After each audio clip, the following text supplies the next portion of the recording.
Around 6,000 asylum seekers have joined a caravan in Mexico headed to the United States. It's the largest convoy in over a year. It's all happened over the Christmas weekend. It comes as more than 35,000 migrants were apprehended at the border over that holiday weekend. It's just hard to believe. It's all happening as top US officials are going to be visiting Mexico City tomorrow.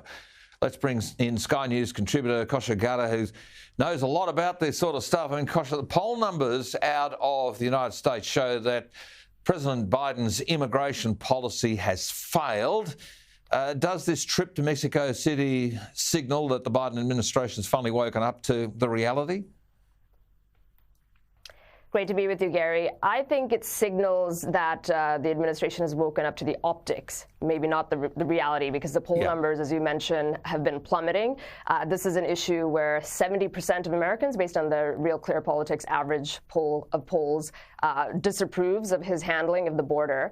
And also in this day and age of social media that we live in, that imagery, such as you're playing right now, comes through everybody's phone feeds. We see it, and it's trickling through into everyday life of people, not just in the border states, but also north as they're getting bussed up and shipped up. So this is definitely at his doorstep. But the reason I say I don't think it's signaling waking up to reality is because reality would look like actually taking action and not visits and speeches. And I think that the time for that is long past. Action would be fortifying the border, putting the military there, bringing back those policies that were previously in place, such as Remain in Mexico, tightening up the asylum racket and all the rest of it.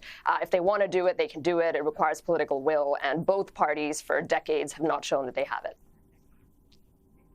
And you realise that with social media influencers doing live streaming as they're crossing the border, and people in America are rightly worried about just exactly who's coming and the terms under which they're coming. How important is this issue going to be in the 2024 election? Right up there, I'd reckon. You would think so, because the fundamental role of government is keeping the homeland safe, and the border is, the definition of keeping the homeland safe. And in a normal cycle, you would think it would.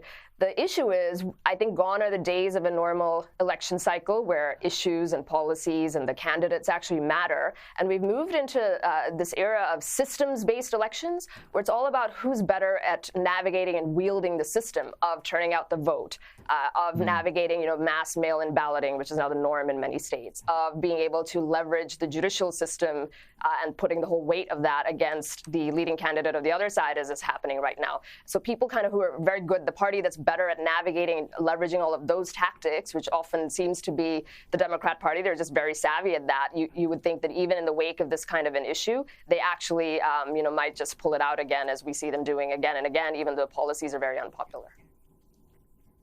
Yeah, I think you're onto something there, but I'd reckon in the normal election cycle, Joe Biden would probably look for a distraction. He's now ordering international airstrikes. It's some sort of a distraction for this border crisis. I was watching people crossing at Eagle Pass, Texas. There you go. It's not hard, is it? 6,000 in sort of one day.